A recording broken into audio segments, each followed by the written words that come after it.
Ripley tells the story of Tom Ripley, a grifter scraping by in early 1960s New York. Tom is hired by a wealthy man to travel to Italy and convince his son to return home. Tom's acceptance of this job is the first step into a complex life of deceit, fraud, and as you can see, murder. The limited series drama is based on Patricia Highsmith's best-selling Tom Ripley novels, so please join me in welcoming our panelist, composer Jeff Russo.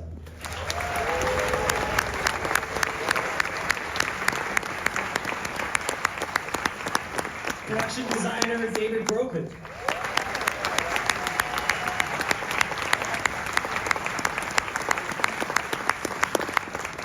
Director of photography Robert Elswit.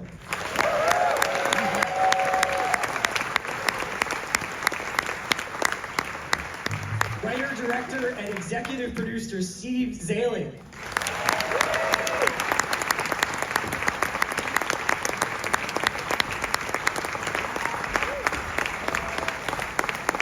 Eliot Sumner, who plays Freddie.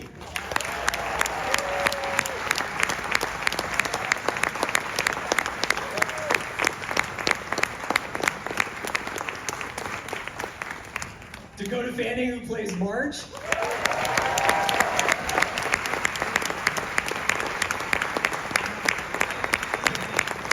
And of course, Andrew Scott, who plays Tom Ripley.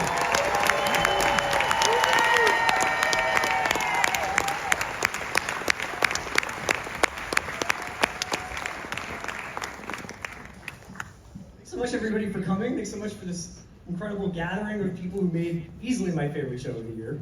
This is such an amazing achievement. Steve, I'll start with you. I was wondering if you could just tell the audience a little bit about your relationships with the source material, specifically about what you think is so enduring about the Ripley character that from the 1950s to today, it still seems like somebody that we're fascinated with watching. Yeah, I don't know if I'll do that good of a job with this question, but for me, I find him interesting because there's parts of him that are us. There's obviously parts of him that aren't. But I feel like any story about a con man is interesting to begin with, and one who is as clever and diabolical, I guess I should say, is just watchable. And the real sleight of hand that Patricia does in the book, and I hope we got in the film, is that you want him to get away with it. And that is just extraordinary. I mean, I don't know how she did it.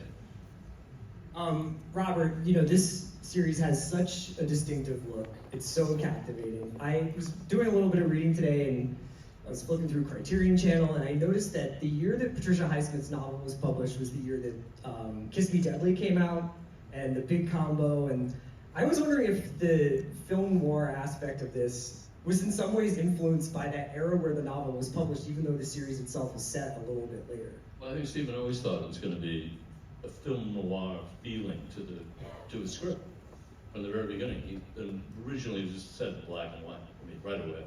And his collection of photographs, which he created, not just in his tours through Italy with David, but also just off the internet, were all black and white, contrasty, looking at the world in sort of monochrome, and the drama and what's underneath that kind of photography, that kind of monochrome look is always a sense of tension and anxiety and drama, and a little bit of that was essential, and I think it was all came from, and the other part of it was picking Caravaggio as this character that they had parallel lives a little bit with Ripley, but also the lighting and the way those paintings look. And that was a real key to, I think, what Stephen wanted the film to feel like.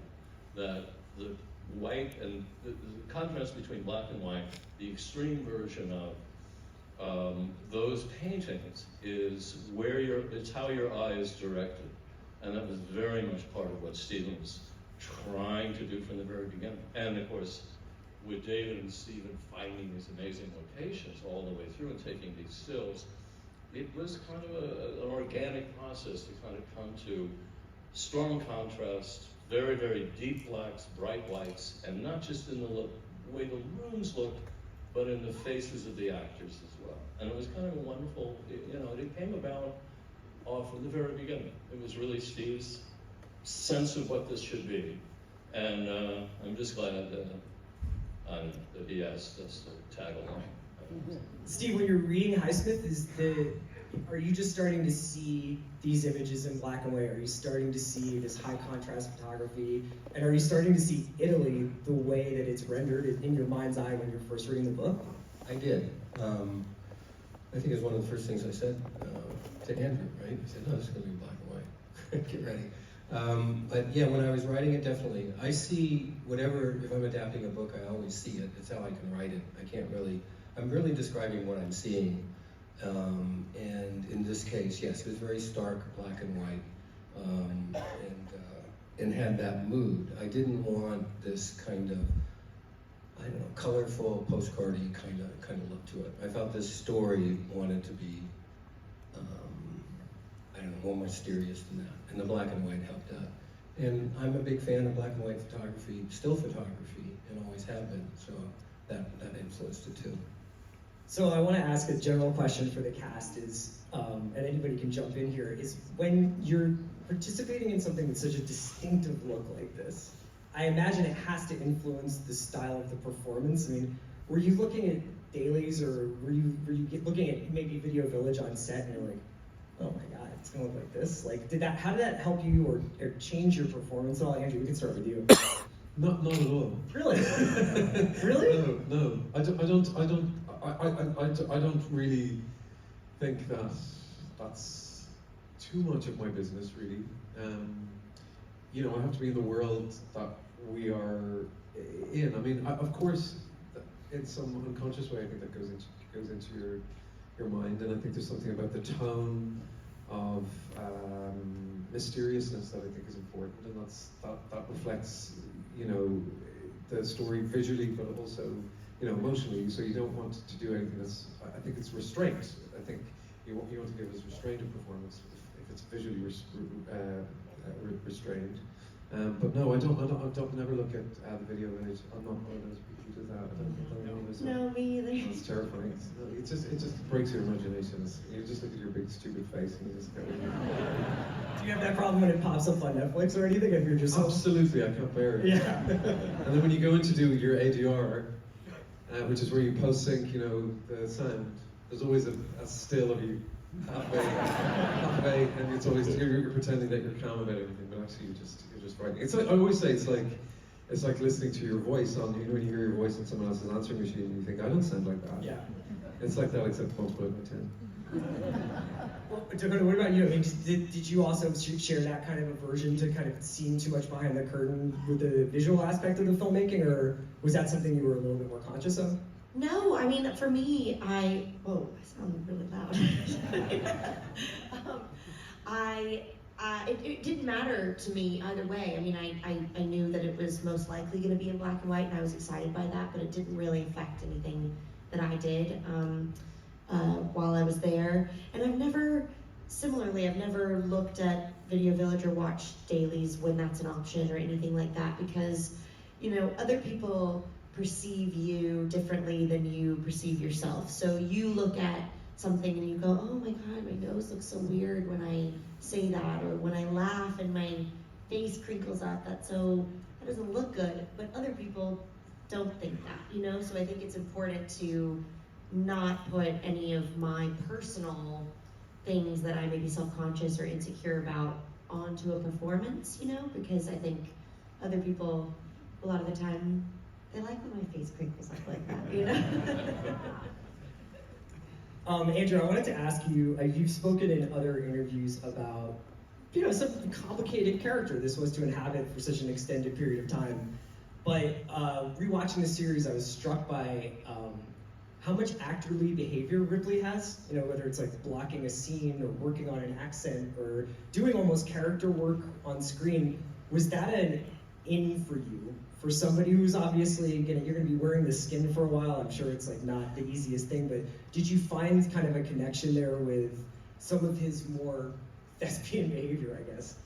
Yeah, I suppose one has to work out a little bit that, you know, what his talent is, and that's one of his great talents, is that he's able to sort of shape-shift.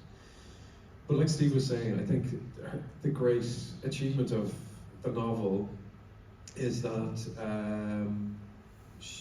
I think Patricia Highsmith encourages us, invites us to imagine what it's like to be Tom Ripley rather than to be a victim of Tom Ripley, and that's very, very unusual. And so, in that sense, I think for the audience, if we're looking for the protagonist who does these terrible things to get away with it, then I think we have to look at actually not what's different about it, but different or actually about us, but actually that we're all shapeshifters, really. You know, we see somebody who treats us with cheerfulness, and we behave in a completely different way than we would if somebody was rude to us in the chemist, whatever.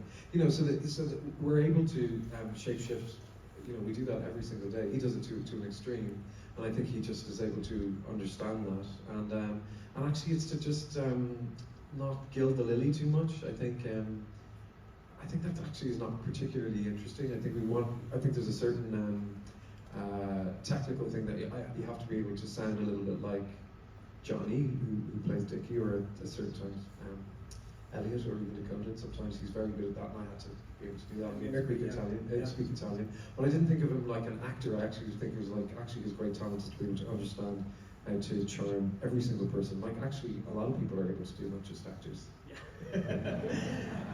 Eliot, you had the scene that when my wife and I were watching the series for the first time, we actually rewound the scene almost as many times as we rewound the shots of the cat, which was your character's introduction when you find Dickie and you're sitting in the cafe outside. And I think the line is something like, "Christmas in the Alps, say yes." I can't even do it justice, but it's such a, I feel like I knew this person immediately. I knew like their background, their upbringing, based on just this simple line reading. And to be fair, it's so distinctly different than Philip Seymour Hoffman's reading of the character. Can you tell me a little bit about finding Freddie's voice? I think it kind of came quite naturally to me. I think I've met a lot of Freddies, and he's there's an ugliness to him, which was a lot of fun to play, and he's the opposite to Tom. Tom's kind and polite and considerate, even though some of his actions are particularly. But so to me, Freddie's the antithesis of that, and he's rude to waiters, and he's arrogant, he's entitled, and I thought, well, he's got to have an English accent because that would work. That's how I found Freddie, I think. Dakota, when later in this series, as Marge is has this, the relationship between Marge and Tom in this series is so fascinating because it's not explicitly adversarial, or it is at times, and then at times it's almost two people like latching onto each other in a dark sea. The trajectory of that character must have been so exciting to chart and to play throughout the series. Yeah, it definitely was. I mean, I think I enjoyed playing a character that was suspicious of Tom from the beginning, and also getting to play a character that is dealing with Tom throughout, the episode 1 to episode 8, and they definitely, their relationship shifts and changes, and he gives her a compliment and she thinks, oh, maybe he's not so bad. And they're both kind of vying for the same role in Dickie's life, but I think Marge and Tom ultimately are a bit more alike than one might think, because I think Marge comes probably from more of a similar background to Tom than she does to Dickie, and while I think her feelings for Dickie are pure, she's a bit of a slight opportunist in her own way, and they're ultimately just vying for the same position in Dickie's life, and so yeah, figuring that out and figuring out at what times she maybe believes him and what times she doesn't, and all of that was very exciting, and I loved doing that, and no one really did anything without Steve's guidance and support, and so by the time we sort of got to the end and got to Venice, I felt like I had a pretty good hold on what Marge was up to, and really enjoyed those things and those scenes and conversations that Tom and her have there. And I think that's where I sort of had the epiphany that maybe they're really meant to be friends, you know? There's like a weird affection that they have for each other in the midst of the, biting comments. The goodbye is really effective in a strange way. Yeah. So it was wonderful. It was wonderful, and it was a journey and an adventure, and I had so much fun figuring it out, and had so much fun. Sometimes Steve would say, "Well, maybe you believe him. Let's do one where you believe him." So we would try a few different things, but the more you play a character, the more you get a sort of just instinct for what they should do or how they should say something, and I had a while to find my footing with Marge. David, it's pretty rare, just as like a layman audience member, when I'm watching something, that I can feel all these different elements of the filmmaking and the production, and sort of singing from the same hymn book, where like the work that you did thematically is in step with the entire story, and the sets that you designed and the locations that you found. This Italy doesn't look like the Italy that I have in my mind, or the Italy that I think of when I think of the Ripley story. Can you tell me a little bit about all those damn steps? I can. We all climbed them, didn't we? And the entire crew behind us. It's the script. The script told me where to go with it, and Italy taught us how to see it. I think we looked at an enormous amount of research. We both looked at a lot of black and white photography. I'd send Steve a couple, he'd send a couple back. And I don't know, we were guests in that country, and it served us really well. The amount, I joke about the steps, but I guess my larger question, and anybody can jump in here, is when you start to feel like, obviously there's all this repetition of action, but every time he goes up and down the steps, I think about class, or I think about purgatory and hell, and getting in and out of it, and it's just such an amazing cumulative experience over the course of 8 hours. It must have been, as artists, such a pleasure to stretch out. It really doesn't ever feel like a slog as a viewer. But as a crew working on it, I'm sure there must have been some challenging days, and some days, you made a joke about doing the steps every time. That looked pretty challenging. When I first went there, when David and Steven took me to Atrani, and we sort of wandered around it, all the way up and down where we're going to actually where the villa was actually in Capri, but we pretended it was at the top of those stairs. Where Marge's place was at the very top. And we went back and forth, and all during prep. And I just kind of got confused. Like, is this the first time Tom goes up here when he comes back? And when he comes back by himself, and then he goes, and then he comes back up with Marge, and it was like, he got so pissed off.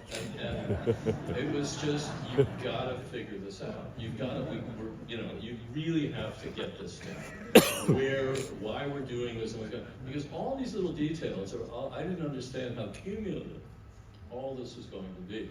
That each of these little small pieces of whatever it is that Tom is doing become a kind of a cumulative kind of crazy look at all the processes all the way through the movie, not just there, but climbing the stairs in the apartment, doing all the things he does when I actually, in a ridiculous way, said at one point, "God, we could save an entire production day if he didn't go back and get Freddie's passport." He took it out of his coat when he first drops him off. What was going to take? This is very early on, and it was like, and Steve just sort of looked at me like, but I slowly kind of figured it out, and that was kind of the joy of doing that, and piecing it all together. And I have to say that all the photographs, David found this incredible book of Italian photographs of that era, neorealism or whatever. Neorealism, and it was a key to really looking at that era, because it was all about 50s and 60s, and not just imitating the De Sica films and the Fellini films and the Antonioni films, but just looking at Italy and seeing, like you said, a different Italy than most people have in their heads because of the architecture and because of the sets that David put together. The insides of these buildings, Marge's, really, really difficult to shoot, but a joy when we finally figured it out. And I think David's, I don't know how you did, I mean, they spent a year driving around Italy finding these places. It's tough work. And I think a year, and driving up the Amalfi Coast and finding a trolley and all of that. So I just, I don't know, I was just in awe when I finally got taken to these places and David showed me all this stuff. I was like, wow. Yeah, just briefly say, we had the great sort of accidental pleasure of being there during the pandemic year. So we got to see Italy with nobody there. Yes, bad for Italy. Train stations with very few people, streets that were empty. Get to San Marco with not a bird on it. To walk into San Marcos and there's not a soul there is astonishing. Terrible and nobody lived there either. And half the population wasn't good. Yeah, and so it was the saddest thing. The Florian Cafe, which is the place that Tom sits and reads the newspaper. Actually, he's in that place the first time we see him in Venice. It was closed for the first time in 300 years. I mean, they have not through wars and other, plagues, they've stayed open, but not this time. It's incredible. Jeff, the music in this series plays a character of its own, but it has to be sort of malleable. Like there's times when it's ominous, there's times when it's playful, there's times when it reminds me of the Third Man music. What was your approach to writing the music for such a distinctive visual piece, but you're filling in a lot of sort of emotional colors in there? I mean, it was more like each one of these scenes were its own character, and it had its own thematic sort of moments. Riding along with the journey that Tom takes, I really wanted to make sure that the score sort of followed that track. But it was more about the detail in the filmmaking is so incredible. It's in such a microscopic level that I wanted to be able to employ that in the score as well. So each piece of music that was for a particular scene needed to be looked at on a very microscopic level to be able to rise to what we were looking at, which was a really different thing for me in working on this particular project in black and white. I'm like, I can't make a black and white score. It doesn't work that way. So how do I sort of really embody that noir thriller? And it all sort of came down to figuring out after having a conversation with Steve about working backwards from the end, as opposed to working linearly from the beginning and seeing how the character plays out, but where the character ends up, and then how do I extract from that and apply that to what is happening at the beginning. And that worked very well for the score, and it wasn't something that I had ever really done before. And Steve was like, maybe you should work backwards, and I said, got it. I'm going to segue a little bit from something you just said there, because a lot of this series made me think about fate, inevitability, where these characters are destined to go, and to what extent Tom is able to write his own destiny and rebel against all odds. It's all right there, and Freddie's got him dead to rights, but he'll do the unspeakable thing. So I wanted to ask a little bit about the 5th episode that folks just watched, which is this incredible episode of you murdering Freddie and also disposing of Freddie's body. But Eliot, there's a great part about it is that you see Tom. I mean, your character is essentially playing the detective role before Ravini takes over. What was that scene like to shoot? The scene in the apartment where you're just speaking with one another. This one. I suppose, in episode 2, Freddie meets Tom with Dickie, and there's already a sort of sense of, why are you with my friend, and I recognise you, and I don't really like you. So I think when Freddie comes to find Dickie, only to find Tom in the apartment, there's, you know, the suspicions are heightened, and the arrogance is heightened, and the confidence is heightened, because he's kind of excited by it, I think. Well, that's how I kind of felt at the time. I'm not sure if that answered the question. Definitely. I'll add to that, though. I mean, I don't think everybody picks up on this, but in the second scene, there's two long scenes with it, the two of them. In the second scene, he says, "Oh, I spoke to Bob Lancey in New York. I know all about you." Yeah. So that means he knew all about him in the first scene. So he's really toying with him in the first scene. He knows he's a crook. He knows he's got this checkered past, and he's not letting on. You know, and that's a really fun thing to play, I think, is knowing more than you're letting on. And Andrew, do you think Tom knows how that's going to end when the conversation starts? No, I think the exciting thing about Tom Ripley is that he doesn't know anything. I think when you have these famous literary heroes, they develop a reputation, like a psychopath, or that he's a genius or something like that. But I think one of the things that I was really appreciated, one of the things that Stephen and I talked an awful lot about, was the fact that he makes so many mistakes. And so those mistakes are, you know, important. They're as important as the genius, you know, because that's what makes him human. And you know, so you have to sort of unlearn a lot of this, the ideas that you have about the character. So I don't think he knows. I think those mistakes. I also don't think he's a natural born killer. I think he finds blood, like again in this episode that you just watched. He finds it kind of disgusting. It's not something he's used to, and I think that's like for the majority of the audience. I'm not sure about the audience tonight, but most of us I would suppose have not murdered. And so we have to a couple of silent voices there. But the night is young. But the you know, that we should be invited to go, well, what would I do? And that's why I think, you know, that's why I think it's so exciting, because we're invited to explore those dark thoughts and what we might do, and that would involve a lack of expertise.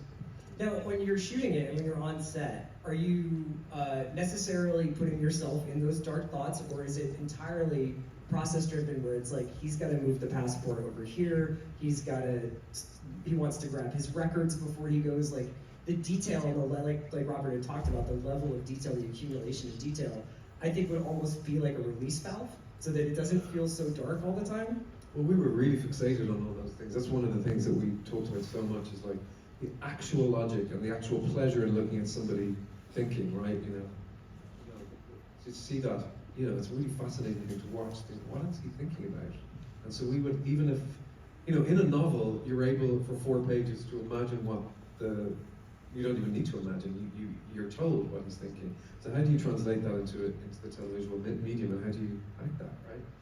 I think too, like both in the boat scene and in episode 5, getting rid of the body, it's so complicated. There are so many steps, and there's actually more steps in it than is in the show. Some of them got cut out.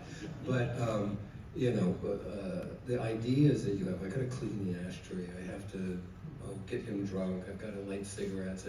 And we didn't do a ton of rehearsal, because I wanted you to have to think about it. And so I had no trouble with Tom going back to the chair, thinking, okay, which is next? Oh yes, let me clean up the blood around his head, you know? And just to actually see Andrew thinking about that was really important to me. One of my last questions was just because of all these details, because of all these props and pieces of set dressing, did you take anything home with you? When Steve and I first met, the first thing he showed me was the ashtray. Do you remember that? I have the ashtray. It's green. Did you get to grab anything, Dakota? Andrew stole a little something from me off one of the sets. I won't reveal exactly what it is. I was actually wondering if you had, what the book was like on the set. Like, did the book, was it just, you know, like garbled typing, or was there? No, it was an actual, I did a whole audio book of it. When we did our ADR session, I read the whole thing. Was it good, or was it had it been edited? Fabulous. Oh, okay. Absolutely fabulous. Tom's a tough editor. Eliot, did you take anything from set or from the production? I've been promised the dead body, but it hasn't arrived yet. FedEx have lost it. I think it's pretty banged up. Really? Well, I just want to thank everybody for coming out tonight. Thank you to the cast and crew.